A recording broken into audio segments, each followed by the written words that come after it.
Vous êtes diplomate, ancien ambassadeur de France à Alger. On parle avec vous de cette situation au Sahara occidental avec les tensions de nouveau assez vives entre la France et l'Algérie. Rappelez-nous ce que c'est que le Sahara occidental et pourquoi c'est un enjeu principal, notamment entre le Maroc et l'Algérie. Le Sahara occidental, c'est une ancienne colonie espagnole, il faut le rappeler, oui. Et le Maroc, avec la Marche verte en 1975, au moment de la mort de Franco, le Maroc a récupéré le Sahara, ce territoire anciennement espagnol. Et l'Algérie, au nom du principe de l'intangibilité des frontières issues de la décolonisation, considère que le Maroc n'a pas à récupérer un territoire qui ne lui appartient pas. Et donc l'Algérie se bat pour faire reconnaître l'indépendance de la République sahraoui, qui n'a jamais existé, mais elle a une ambassade à Alger et dans d'autres capitales. Voilà, donc c'est un enjeu, c'est devenu un enjeu, non plus entre l'Espagne et le Maroc, mais entre l'Espagne et l'Algérie. Avec, par le biais, l'Algérie des indépendantistes du Polisario, Emmanuel Macron qui a décidé, donc je le disais, de soutenir le plan d'autonomie marocain, considéré par la France comme la seule base, je cite, pour aboutir à une solution politique juste et durable. Il contient quoi concrètement ce plan et pourquoi la France se positionne-t-elle, Emmanuel Macron, à ce moment-là?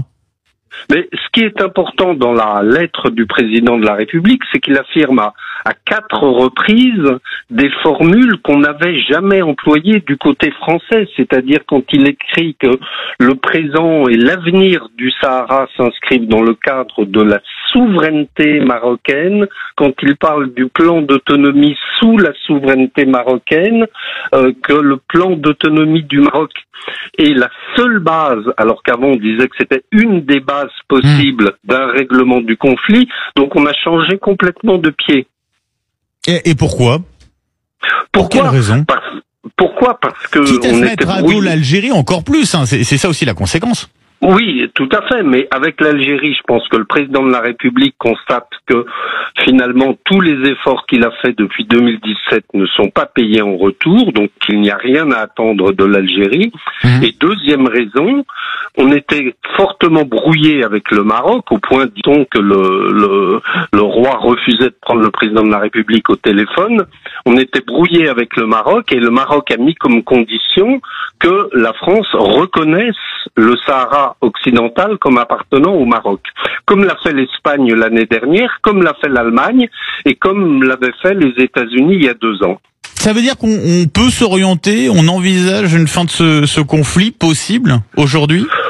Ou pas? On se dit qu'il y a beaucoup de pays qui reconnaissent la marocanité du Sahara, comme on dit, et que donc le Maroc va peut-être réussir à faire passer ce plan, à faire adopter ce plan par beaucoup de pays et également par l'ONU. Oui, parce que l'ONU, pour l'instant, la position officielle, c'est de dire que ce territoire, il est non autonome, c'est ça? Tout à fait, et l'ONU soutenait le plan d'autonomie marocain qui prévoyait un référendum, mais ce référendum n'a jamais eu lieu. L'Algérie a décidé de rappeler son ambassadeur en France. Est-ce qu'elle peut prendre des sanctions plus lourdes et est-ce qu'elle a intérêt à le faire? L'Algérie a rappelé son ambassadeur, ça fait la 3e fois entre nous qu'elle le rappelle pour différentes raisons, donc on est un peu habitué. Oui. Ils peuvent prendre des sanctions de nature économique, c'est-à-dire geler un certain nombre de contrats, geler des importations françaises, faire comme ils l'ont fait avec l'Espagne, c'est-à-dire annuler tous les vols entre Paris et Alger, mais là ça pénaliserait essentiellement les Algériens. Donc je réponds à la deuxième question, c'est-à-dire que les sanctions que va prendre l'Algérie risquent de se retourner contre les Algériens. Un mot très rapide pour conclure, Xavier Dréancourt. En France, on a une forte communauté originaire d'Algérie. Est-ce que ça peut avoir aussi des conséquences en interne ou pas? Non, je ne pense pas. Je ne pense pas. On a aussi une communauté marocaine en France. La communauté algérienne, elle est effectivement très pro Maroc autonome, Maroc indépendant, Maroc sahraoui, Sahara sahraoui, pardon. Mais non, je ne pense pas que ça puisse avoir des incidences. Xavier Driancourt, merci d'avoir été avec nous ce matin. Voilà, la troisième était la bonne et c'était important de vous avoir pour comprendre tout cet enjeu. Oh bon, vous inquiétez pas, il n'y a pas de souci. Voilà, vous avez pu nous éclairer un petit peu à ce sujet, même beaucoup diplomate, je le rappelle, ambassadeur de France à Alger, c'était entre 2008 et 2012, puis entre 2017 et 2020, auteur notamment de cet ouvrage Évian face à l'étranger aux éditions du CNRS. Merci, bonne journée à vous. Au revoir.